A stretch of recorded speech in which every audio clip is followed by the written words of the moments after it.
Spider-Man PS4 update 1.10 is out, and it's a big one that changed more than you think, so let's take a look at that in this video, talk about the DLC release date that was announced, the new trophies that showed up, and way more. So if you enjoyed that, then a like would be super appreciated, and let's go. When you load up the game after downloading this 5 gig update, you will see that the in-game notification for the heist has changed to the one for the second chapter in the City That Never Sleeps DLC. That is of course called Turf Wars, and now it has a November 20th release date. Something we already discussed in my previous Spider-Man video, where I said that November 20th Tuesday date would make the most sense. So yes, I think that December 18th date I also predicted in that previous video makes the most sense for the Silver Lining as well. It is also a Tuesday before Christmas and of course a month after this one. So I think it's a safe bet, but when we know more I will of course let you know here on the channel. If we go to the DLC section of the menu with this new update, we also see a new description of the Turf Wars DLC and a new look at the Hammerhead, of course, the boss we will likely fight in this chapter. As the gang war between Hammerhead and the Madja crime family heats up, Spider-Man's closest and only police contact, Yuri, is drawn into the fray. So great news that Yuri is coming back. Hopefully Spider-Cop will make his return as well on November 20th. Would be really cool. It says available now, but that was also the case with the New Game Plus update that said that the Heist DLC was available now as well. But that is of course not the case. It will likely launch at midnight, just like the Heist DLC. But that we see this available now in this DLC section updated is because the new update adds support for the Turf Wars story pack. And that's also why I think the update is so big, because I think that most of the assets are likely included, so that when the DLC hits, we just have to download a smaller file. And yeah, just like last time, this also means that Insomniac changed some locations that we will likely visit during the DLC. And the bar with no name is likely one of them, since things changed in that location comparable to launch, with more gravity on the wall. And well, Insomniac changed to this location again with the latest update. This is what the bar looked like before update 1.10, and now we see a camera on the top right there, this red round thing on the wall, an extra light on the side of the building, and a super prominent vent right there that was not there before. Maybe we will sneak in via this way. Right now it's closed, but of course that will likely change when the DLC hits. We can again already take a look inside, as we did last time as well, by forcing ourselves in with the photo mode. And it looks like with update 1.10 they cleaned up the place and added more things. I think the vent we see there will likely connect to the one outside. So that's again likely how we get in. There's a blue door now and posters next to the stairs leading us down. So really curious how this will connect to the story, because of course the bar with no name is where the villains meet. And for example place bets on villains or Spider-Man, like who will win. Maybe we will spy on Hammerhead here, but I think this is evidence again that this will be part of the Turf Wars DLC. Also new in update 1.10 are things for the photo mode. We got 6 new frames, a new comic book on a table one. We got one with Hammerhead calling out Spider-Man.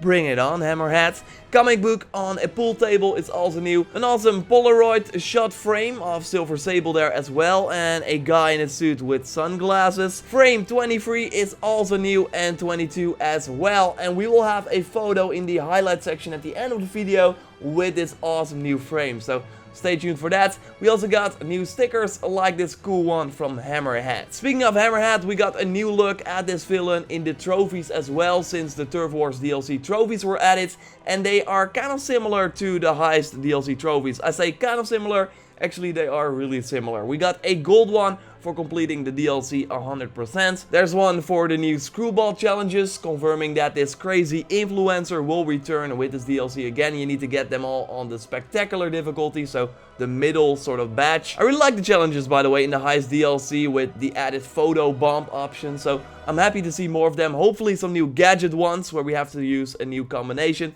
would be fun. We also got 4 hidden trophies that you can of course already take a look at, but those will be spoilers, so be warned. because they are connected to the missions that we have to do in the Hammerhead DLC. The heist also had 4 story trophies, so I think we're looking at the same length for the Turf Wars DLC as well. Makes sense because the price is the same too, and also the same sort of content package, with the final trophy again being about the new crimes that will appear in the world once you play the DLC. Something we can already do thanks to update 1.10 is the possibility to turn off the mini-map in the visual settings menu. Go all the way down there and you will find it next to the new hide control hints option as well, so you can have a more cinematic experience if you want. And I already kind of used this while swinging through the city, and it makes it even more breathtaking for sure. So cool that they added this feature.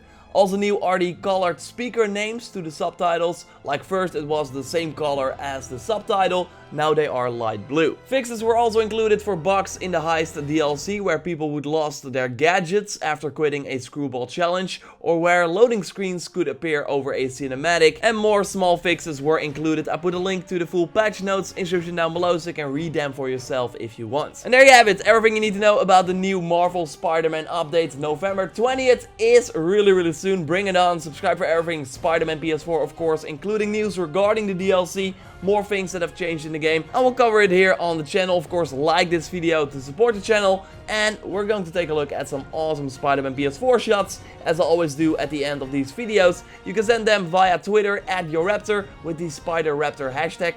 Don't forget the hashtag. And you can also send them via Instagram, JorRaptor there as well, although Twitter has better quality. So yeah, follow me there on both platforms and then submit your shots to have a chance to get highlighted in my next Spider-Man PS4 video. Just like the G channel, who got this awesome Spider-Man versus shot ready to rumble. Great position, a nice sticker use as well.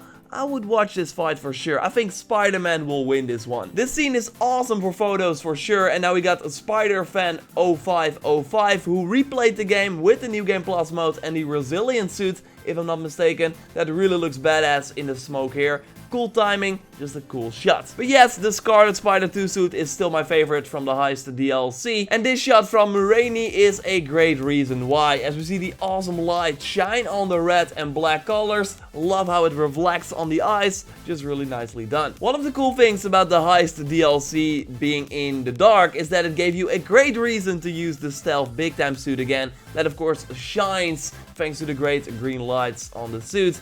This shot from the amazing Scarlet Spider on Twitter proves my point, with Spider-Man ready to go to the waypoint there in the distance.